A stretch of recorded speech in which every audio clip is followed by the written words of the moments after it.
Oke, hari ini cuaca terpantau kelembapan tinggi dengan adanya hujan, ya, basah semua. Kali ini,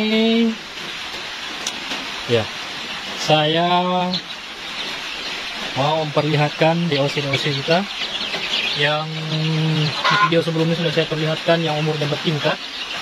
Nah, 1 minggu, 2 minggu, salah nih. Ini belum 1 minggu.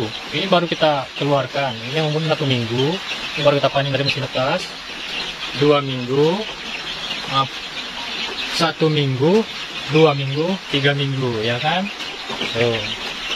Kalau udah umur 3 minggu, lampunya udah kita ganti. Kalau masih di bawah 3 minggu, masih pakai yang hangat-hangat. Nih, ini masih pakai yang hangat-hangat. Nah, ini adalah hasil kebun kita, ya. Wah, gelap ini. Nah, kita nyalain lampunya dulu, ya. Asik. Lampunya asik, bro. Tuh, lampu kandang gini aja. Masih semeraut karena memang belum selesai semua. Kandangnya belum beres. Jadi itu DOC kita ini ada berapa ya? Sebentar. Ini ada 13. Ini ada berapa kemarin? 12, 15, 16. Kurang lebih 56 ekor semuanya.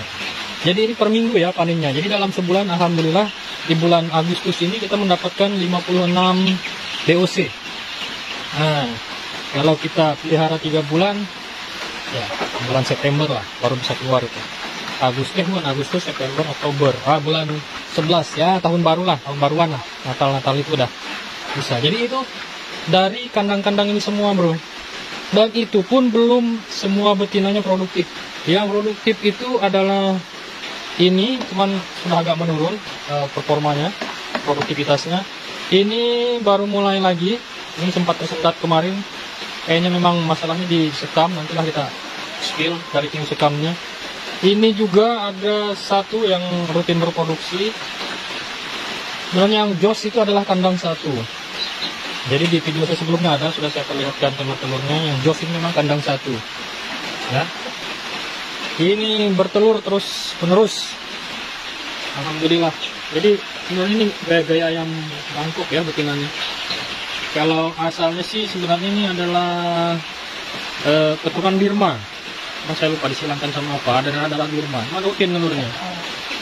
Jadi kesimpulannya, unggul tidaknya bibit kita ini atau betina kita ini itu bukan masalah yang utama. Yang penting kita rawat dengan baik, kita penuhi semua kebutuhannya. Insya Allah hasilnya akan jadi proses tidak akan mengkhianati hasil, gitu ya kira-kira ya.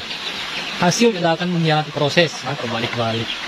Nah, jadi sedikit rahasia saya bocorkan di sini kenapa betina-betina yang seperti ini rutin bertelur ya. Yang pertama, saya tidak memberikan mereka kesempatan untuk mengeram. Jadi itu yang pertama. Bertelur ambil tiap hari, saya ambil telurnya. Jadi saya ke kandang itu kadang sehari itu bisa minimal 2 kali, pagi sore beri makan. Dan biasanya siang saya kontrol. Saya ambilin telurnya. Malam aja saya jarang ke kandang kalau nggak ada keperluan.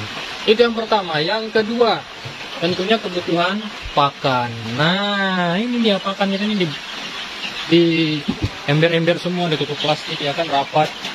Itu adalah pakan fermentasi. Jadi kalau ada teman-teman kita yang share di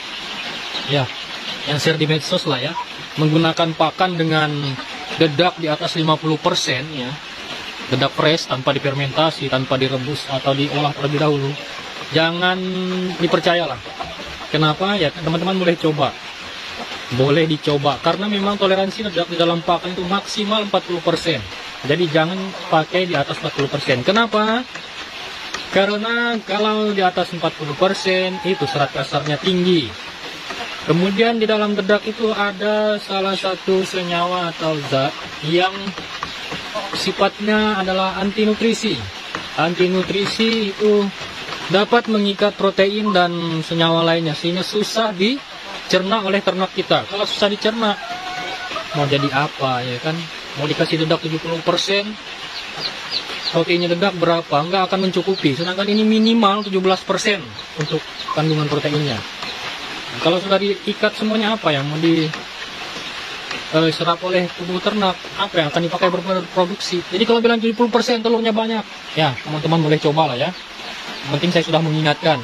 Kalau saya berani pakai hanya maksimal 50%. Itu pun saya, yang tadi, saya fermentasi, itu 50% dedaknya. Kemudian ada jagung, kemudian ada tepung ikan. Biasanya seperti ikan, saya giling terlebih dahulu. Tuh, kalau mau menghemat ya. Tapi difermentasi syaratnya. Kalau nggak difermentasi, kalau masih dedak segar, masih fresh, langsung dikasih ke ayam, saya nggak mau rekomendasikan. Kalau teman-teman mau nyoba, silakan. Kita lihat ayamnya nanti. Bagaimana pertumbuhannya, bagaimana produksinya.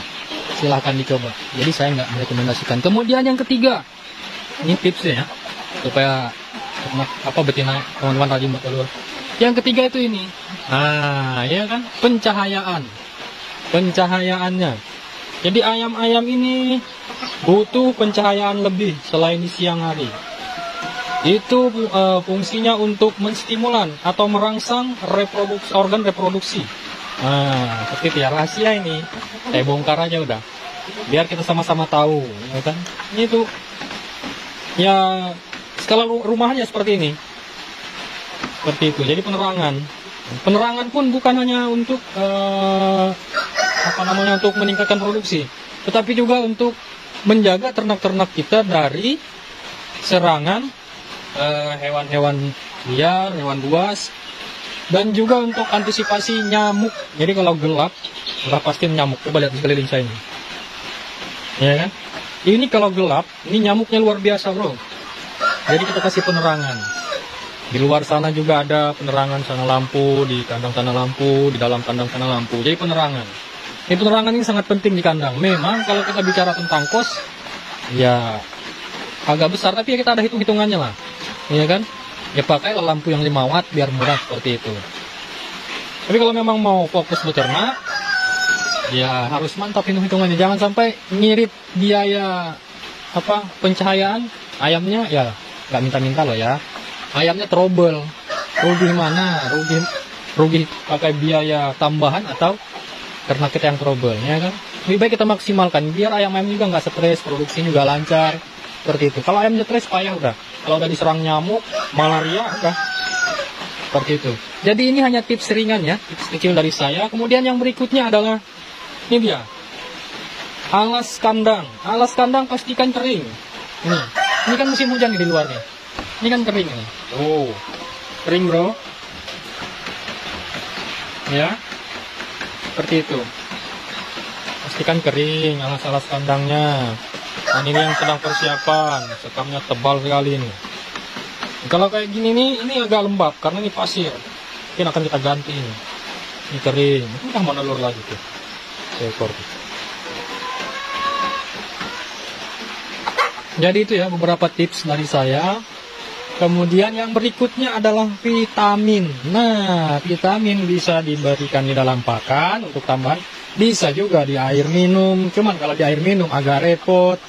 Dia hanya kita berikan 1 kali 24 jam udah harus diganti. Artinya tiap hari ganti air minum. Kan repot kalau gini. Beda kalau kita pakai nipple. Ya kan? Nah, makanya saya campurkan di pakan. Apa itu? Mari kita lihat sedikit yang ada di kandang saya. Ada sedikit. Nah, ini dia. Ini untuk indukan kita. Ekstimulan. Ya. Ini tambahkan di dalam pakan. Sesuai dosis. Di sini kan ada ini. Ada dosisnya semua. Nah, jadi seperti itu.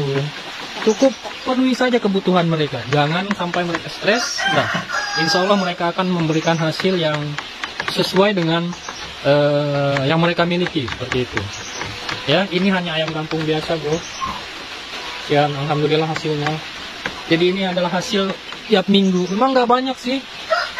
Kalau pas puncaknya bertelur, ya kita dapat banyak. Ini mungkin di periode berikutnya, di minggu berikutnya akan ada kurang lebih di atas 25 butir ya. Mudah-mudahan menetas semua. Karena kemarin kita masukkan 33 butir. Karena kita sortir itu ada 2 butir yang tidak fertil. Seperti itu. Alhamdulillah ya.